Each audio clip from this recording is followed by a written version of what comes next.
Today's episode is sponsored by Calypso Cigar Shop and Lounge in Richardson, Texas, one of Dallas-Fort Worth's premier cigar lounges. If you haven't been there yet, go check it out. Off of I-75 and Arapahoe, it has one of the largest humidors in the Dallas-Fort Worth area, filled with some of the best cigars on the planet.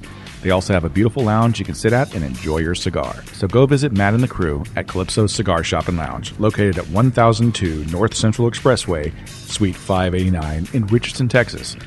And hey, if you're not in the area, give them a call at 972-761-9903. That number again, 972-761-9903. Hey everybody, this is Brandon Luna with Cigars and Cinema, Love to Hate, and Kiefer for Prez. Today's episode is sponsored by Nat Sherman Premium Cigars.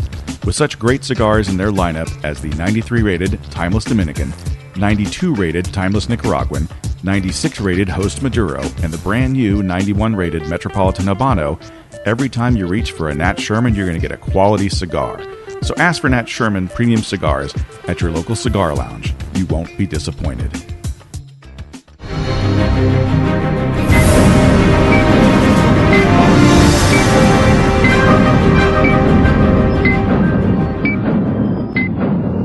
Hey everybody, this is Brandon Luna. Randy Rankin. And this is Kiefer for Prez. Kiefer for Prez. Episode 6. Of Designated Survivor and of Kiefer of Prez. Exactly. Kiefer of Prez. Kiefer of Prez.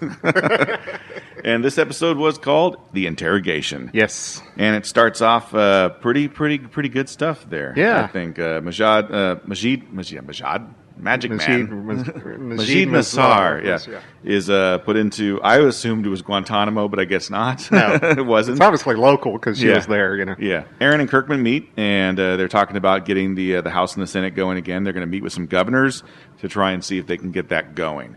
There's all 50 governors to show up so they can appoint or make recommendations from their state who should be in the new Congress. Exactly. They meet with Governor Rivera.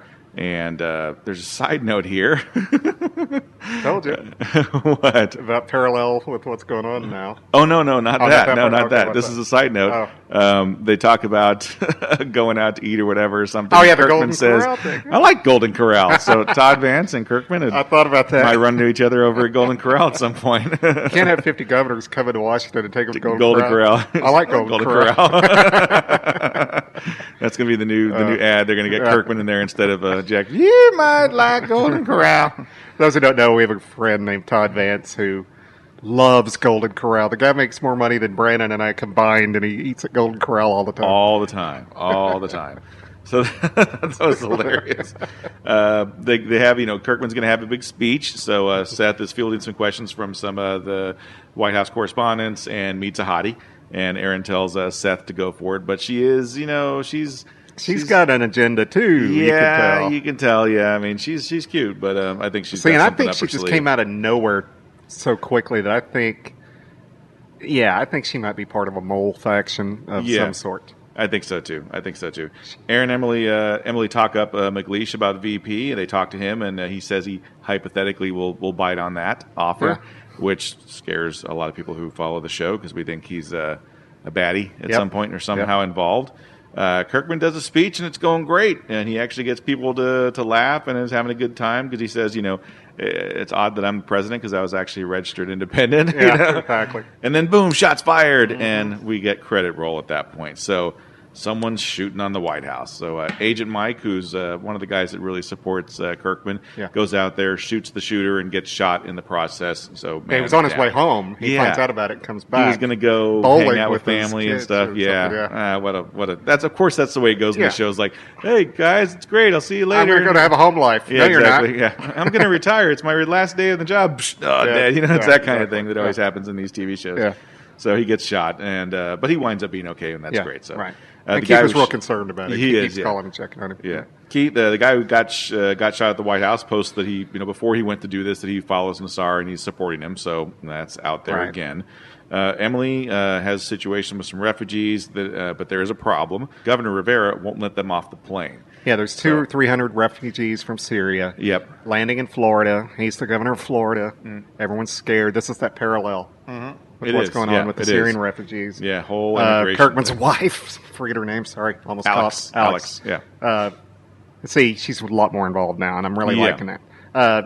She's immigration law is her specialty, and she's trying to get him off the plane. They didn't do anything. He's like, our people are scared. And of course, he wants to support his wife, so he's trying to get that moving. Right. And tells her to handle it because, she's better at that type of stuff. And the FBI has a little conversation with the military about what they're going to do with Nassar. They're not getting anything out of the guy. And the FBI says, look, we're not going to send this guy to some black ops site where he's going to get interrogated and, what do they call that? Waterboarding. Waterboarded and stuff. You're not going to get the results you need. Let us talk to him first. If that doesn't work, then we'll move on to the next step. Right. What I would have loved is to see him go out there and get waterboarded, and they pull the thing off, and it's Jack Bauer. He's like, hi, I'm Jack Bauer. I'm going to be your interrogator today. Like, you look just like the president. He's like, I get that a lot. And then he just tortures the shit out of him. But it didn't happen. So no crossover yet. I'm still hoping for one. Kirkman and his wife meet with the governor, and he throws Kirkman under the bus, saying, "Oh, what are you going to do? Arrest me if I don't let these people off the plane?" Yeah, you can tell the governors have a lot of contention. In regards to him arresting the governor of Michigan. Yes. As does everybody, and again, parallels to what's going on now. You think that's going to be a situation with our current situation as well. Not a lot of people supporting Trump. So, Kirkman meets with the governors, and Governor Nichols is a bitch to him. What the hell is with the women politicians in this show? They're all hard as nails and bitches. They're got just her and horrible. Hoobastank. Yeah, just horrible people. You didn't catch that. I did. I called her Hoobastank on purpose. Seth meets with the hottie, and she says, hey, maybe there was something between us. Maybe we should go out. And she asks him out, which, look at him. Look at her. Come on. Yeah. Come on. He kind of even makes that face like, really? Yeah. Me? This guy? I know I'm good looking and all, but hey. I know I've been to White Castle. Exactly. A lot. Aaron meets with Alex, and he basically says, look, your husband's going to go talk to these guys. We need him to be strong. We need him to do this. And she's like, look, I'm going to do what I do with the immigration side of things. It's your job to deal with the fallout, so deal with it. Yeah. So she kind of puts him in his place. And you could see some respect in his eyes from that. He's like, okay, well, this chick's kind of cool. Yeah. FBI interviews Majeed, and it comes down to it. Majeed says, bring it on, baby. And they finally get out of him that he admits that he blew it up. But, a little twist of fate here, he didn't really do it. And how they get him to admit that is they use his other family as a ploy. So apparently the reason he's a terrorist, and he's always been part of a kind of a B-list or Z-list terrorist group, they've always kind of attached themselves with bigger groups. But he says, you guys came in, you bombed you killed 100 people, including my family, my wife and kids. Right. But what they don't know is that, he doesn't know that they know that we know that they know that we know that he has another family. Exactly. And they say, look, we know your other family's in Dubai, and your mom's got all these medical problems. We're going to send them back to Pakistan with you, so take that. Good luck with that, jackass. Yeah. And he finally admits that he didn't do it, and it's someone named Catalan. And that's the guy who did it. And that's where we're at right now. Government meets with Kirkman, the governors do, and they give him the hard high one. They basically say, look, we don't think you should be prez. And he says, I don't think I should be prez either. And he runs out like a little baby going, wah. And that was like the weakest moment he's had in this show. I understand so far. It, though, but still, Yeah. But Aaron pretty much tells him that, I didn't like you or respect you at the beginning either. I barely even knew who you were. Exactly, yeah. He said, but you've won me over, so go out and there Seth and win too. them over. Yeah, so go win them over, Which is great. Because Seth just said what he said. Yeah, exactly, which is great, yeah. Now, what I like Aaron now because at the beginning of the show, you felt like you kind of thought he might be a mole and he's kind of going against the president. Mm-hmm. But I really think he's in. I think he won him over. I think he has won him over. I think he really did. I think, and that's cool. Yeah. Alex talks to Governor Rivera, and she convinces him to let the pregnant lady and the family off the off the plane. Yeah, we didn't mention that. There's a husband, wife, and the wife is pregnant. Yeah, on the plane. And she gets him to, those three can get off the plane, the rest are going. Oh, but the governor of Missouri agrees to let them land in Missouri. Right.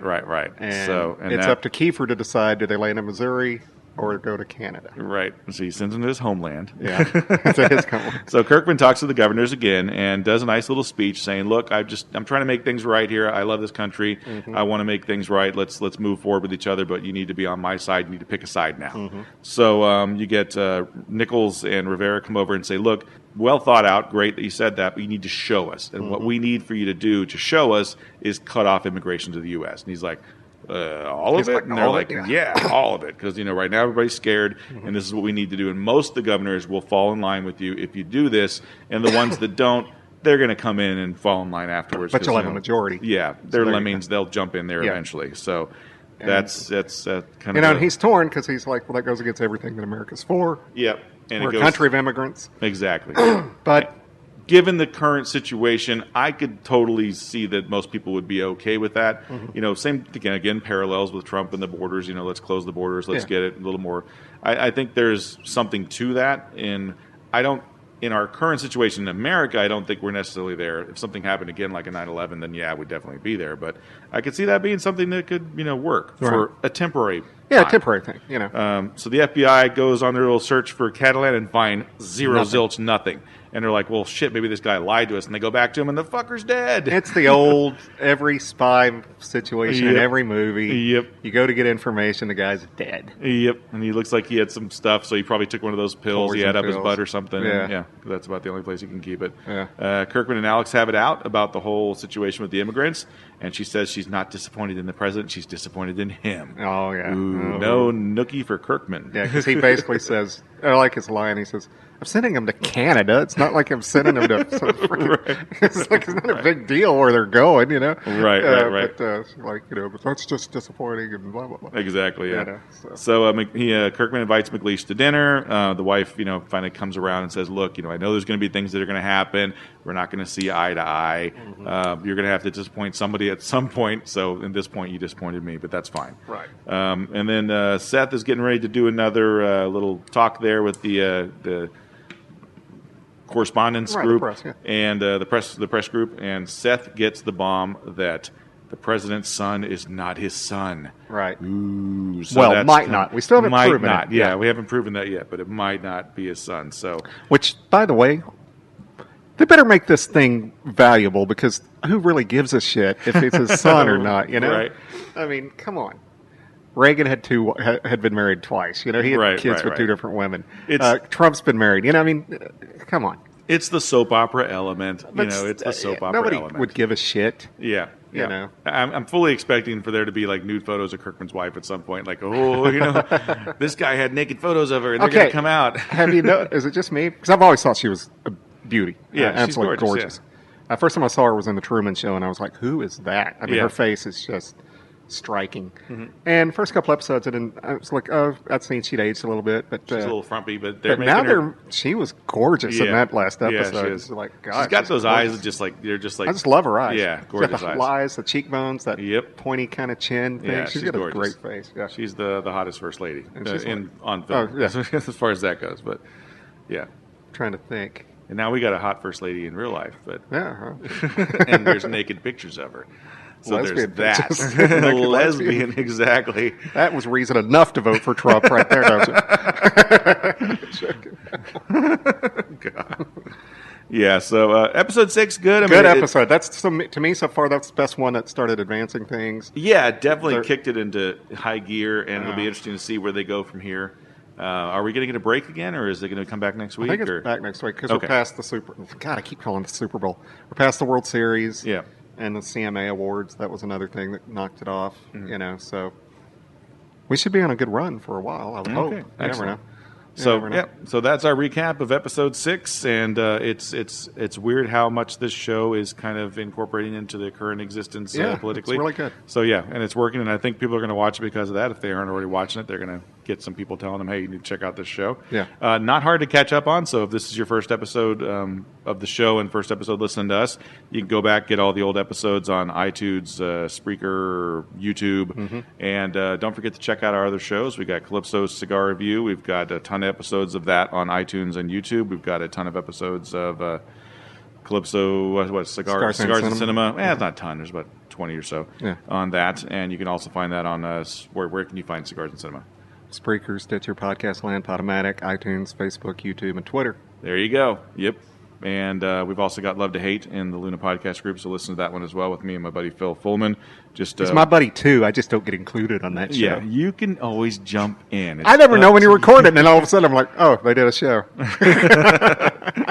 Well, we got a couple topics coming up that I want you to jump in on, so we'll talk. All right. So definitely check us out. And it's always great that you listen to us, and we appreciate it, and we'll see you next week. See you later, Brandon. See you later, Randy.